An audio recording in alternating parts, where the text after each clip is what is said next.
Jumpa lagi bersama Neva in Family Group, Neva Host. Bagaimana kabar kalian? Saya doakan semoga kalian dalam keadaan sehat dan dimudahkan segala rezekinya. Kali ini saya akan membahas episode kelima Shin Bi House Live Action, di mana di episode ini diceritakan Hari yang terjatuh ke dalam jurang saat mencari Haesun dan juga kemunculan wanita salju di tengah keadaan krisis Hari dan Kang Lim. Di saat yang sama, Yunwoo dan Gaan menemukan rumah yang mencurigakan di tengah hutan. Bagaimana kisah lengkapnya? Langsung saja yuk, check it out!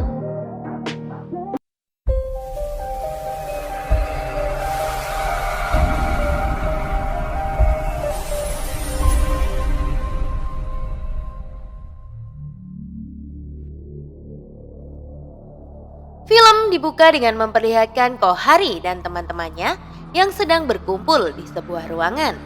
Kemudian paman pemilik penginapan datang. Kohari menanyakan apakah paman belum bisa menghubungi kakak Haesun.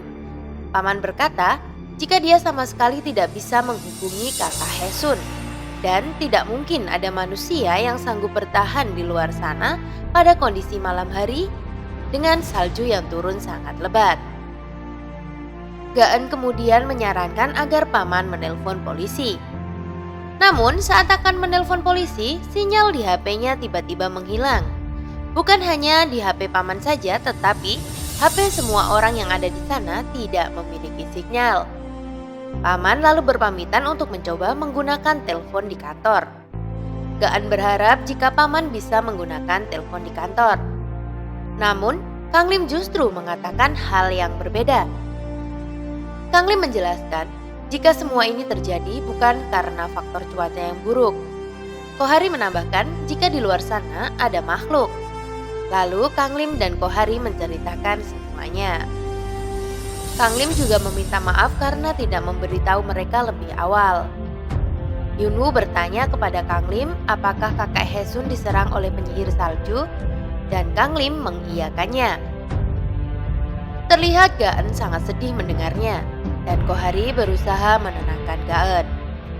Yunwoo juga menanyakan apakah Haesun juga diserang oleh penyihir salju. Kang Lim yakin jika saat ini Haesun bersama penyihir salju. Kang Lim tidak tahu kenapa penyihir salju menyerang mereka. Namun dia meyakini jika penyihir salju ingin mengasingkan mereka dari dunia luar.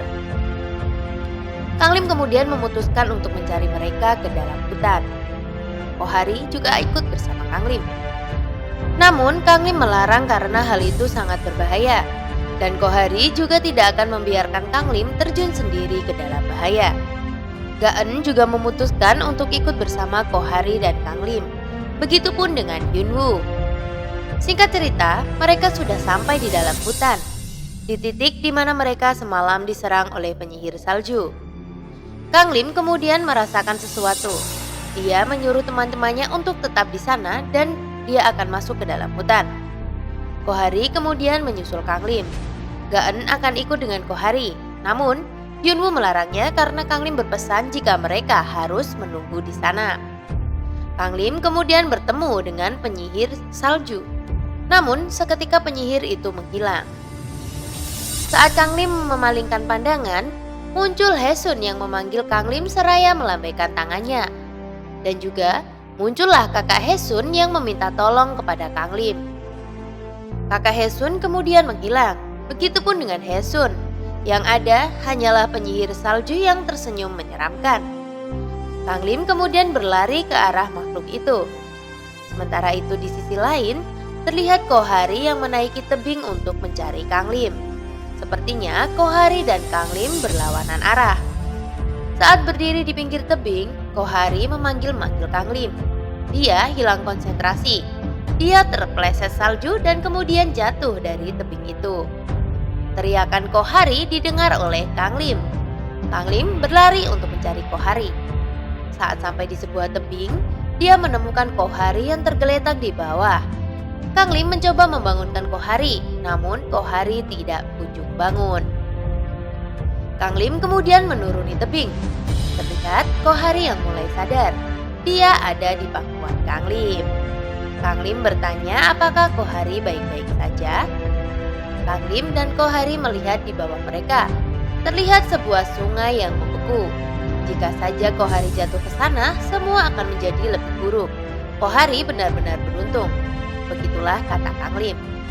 Kang Lim meminta maaf kepada Kohari karena semua itu adalah kesalahannya. Kohari berkata jika itu bukan masalah, selama mereka bersama semua akan baik-baik saja. Mereka kemudian akan menaiki tebing itu. Saat Kohari melihat sekitar, dia menemukan sebuah cincin di antara tumpukan salju. Belum sempat bertanya kepada Kang Lim tentang bagaimana cincin itu bisa berada di sana, Kang Lim mengajaknya kembali sebelum salju mencair dan menimpa mereka. Kohari kemudian memasukkan cincin tersebut ke dalam sakunya. Singkat cerita, Kohari berhasil menaiki tebing berkat Kang Lim. Kohari kemudian mengulurkan tangannya untuk membantu Kang Lim menaiki tebing. Namun tiba-tiba muncul makhluk penyihir salju di bawah Kang Lim. Kakinya ditarik oleh penyihir salju. Tentu saja Kohari tidak sanggup menarik Kang Lim ke atas. Lalu tiba-tiba makhluk itu muncul di sebelah Kohari. Kini Kang Lim tidak memiliki tumpuan apapun, hanya mengandalkan pegangan tangan Kohari. Makhluk itu berbisik kepada Kohari, "Lepaskan dia, jika tidak kalian berdua akan mati." Kohari berkata, "Tidak." Sementara itu, Gaan dan Yunwoo yang memasuki hutan justru malah menemukan sebuah rumah yang mencurigakan. Saat akan memeriksa rumah itu, muncullah sosok laki-laki dari dalam.